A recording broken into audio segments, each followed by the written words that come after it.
in a spot where you gotta have it. You gotta have it. My eyes immediately go to the defensive effort of this Dallas team. Where did that come from? Wow. You know what? I don't know.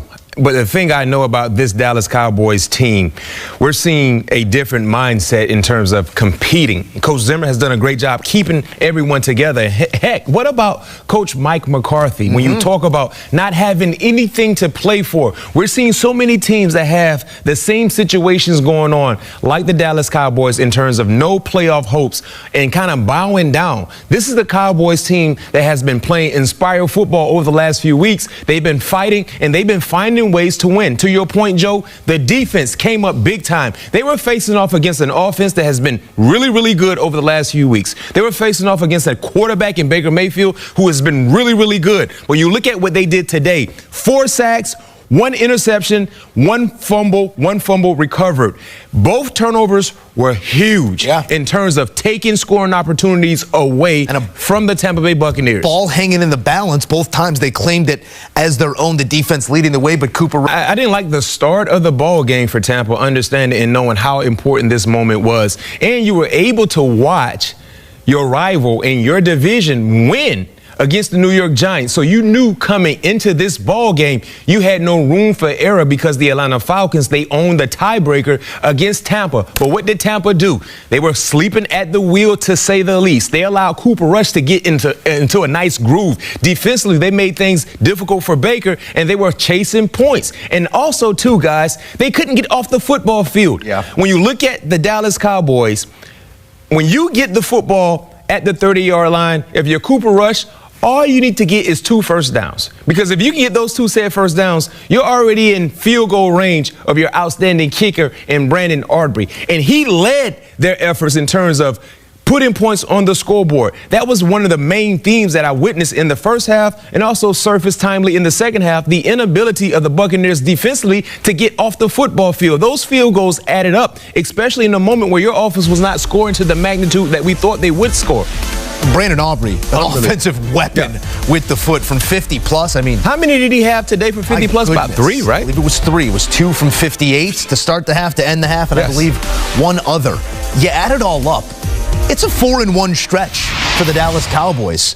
A win over a couple divisional opponents in Washington and in New York. I know New York maybe not the toughest test, whoever you're playing. Their only loss by 1 point to the Cincinnati Bengals. And they had that ball game. This all points in the direction of Mike McCarthy, and maybe Mike McCarthy remaining the head coach of the Dallas football team. I mean, the Dallas Cowboys are a long way from where they want to be. Is this the man to take them there? I mean, does this stretch earn Mike McCarthy another year at least? I believe this stretch of 5 games, you talked about being 4-1, it has earned Coach McCarthy the opportunity to be the head coach for 2025. And here's why.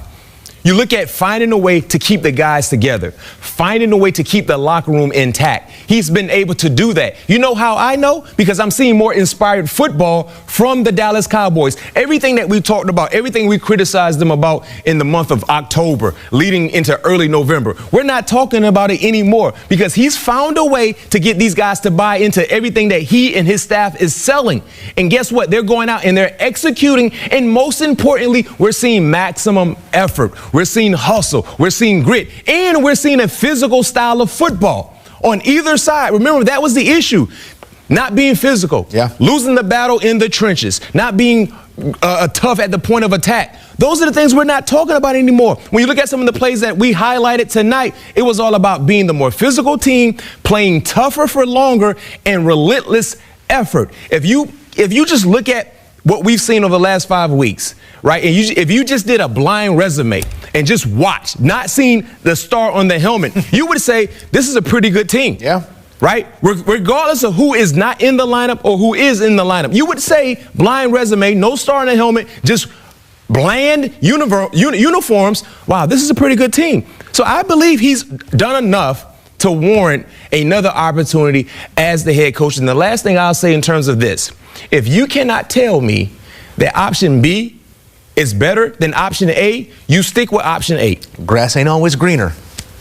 We'll see about that job. I'll tell you about another job. What you got? Cooper Rush can be a backup quarterback anywhere in this league, any day of the week. Yeah. The Dallas Cowboys ran for 31 yards on the ground in this game. This was Cooper Rush winning a football game along with his kicker in Brandon Aubrey. 26-24 your final. Dallas dashing the hopes of Tampa Bay, perhaps. A look at some numbers here. Fewest games to 50 career sacks. Took Micah Parsons just 61 games as he reaches number 50 here on Sunday night. One of the fastest ever to do it. And will he be a Dallas Cowboy up for a contract? We'll see how it all plays out. And from Jerry's world, odd to say on a day when those playoff hopes are ultimately dashed, but talk to me about Jerry and the relationship that you witnessed post-game with Mike McCarthy.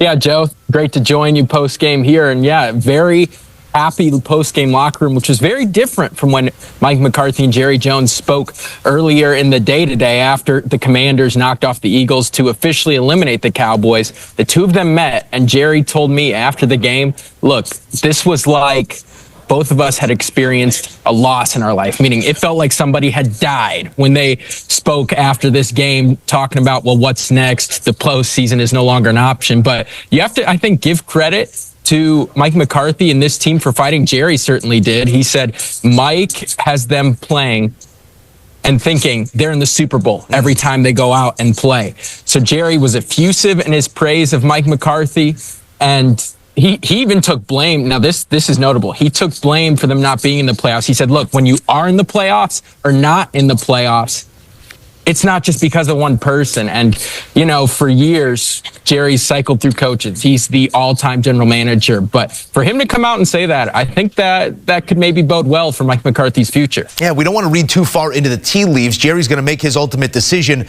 when the time comes. But when you look at what this franchise was a year ago, what the roster then became or did not become, perhaps it's a head coach that was not given all the tools to succeed, but he's doing the most he can with it right now. Can you speak to something between the lines, those tea leaves, what you're reading right now, McCarthy's ultimate health of his coaching job moving forward in Dallas? I think it took a big stock up today. You were talking about, limited depth here on this team. Jerry said it himself. He said Mike had a limited depth this year, and part of that was because of the injuries. I mean, Dak Prescott, he's up in the press box up here, or in the coach's box, drinking Red Bulls and waters, trying to get back. He did walk around pregame without crutches, so he's taking the next progression in his rehab. But I think it says a lot about this team. I asked Deron Bland, who you showed as we were going into this segment, him making the game-winning play. I said, well, what's driving you guys? Why is this team still fighting so hard, even though the playoffs are no longer an option? And he said, that's the heart of this team. So I think when you hear things like that, and he said, look, I'm just trying to keep my shoulder attached to my body. You saw him hit the ground after his 52-yard catch, leave. In the press box up here, the PA announcer said he is questionable to return. And almost as the second after that sentence left the PA announcer's mouth, he was back in the game catching a 10-yard pass that was initially a touchdown and then ruled down as a 1. So I think everything you're seeing about this Cowboys team, they're still fighting for Mike. And I think, we can't read too far into it, but I think tonight was a big boost for Mike McCarthy's future here in Dallas. Yeah, they are all finding their why, no matter what the circumstance is. And they're playing for their head coach. Speaks to what that man has done in what we don't see. We always appreciate you taking us into the wings of Jerry's world and giving us a picture of things that we don't often see. But we all got to see this defense perform on this day. You allude to it a little bit there. Just hours after knowing that their playoff hopes are now at 0, they get that sort of defensive effort. Everybody playing for the man next to them, yes, but was this the most comprehensive effort you've seen from this defense this season? I would have to say so, just because of the opponent they played, right? I mean, they played the Washington Commanders in Washington. They gave up a little more points in that game. I mean, this game, multiple takeaways via efforts between Bland and Lewis.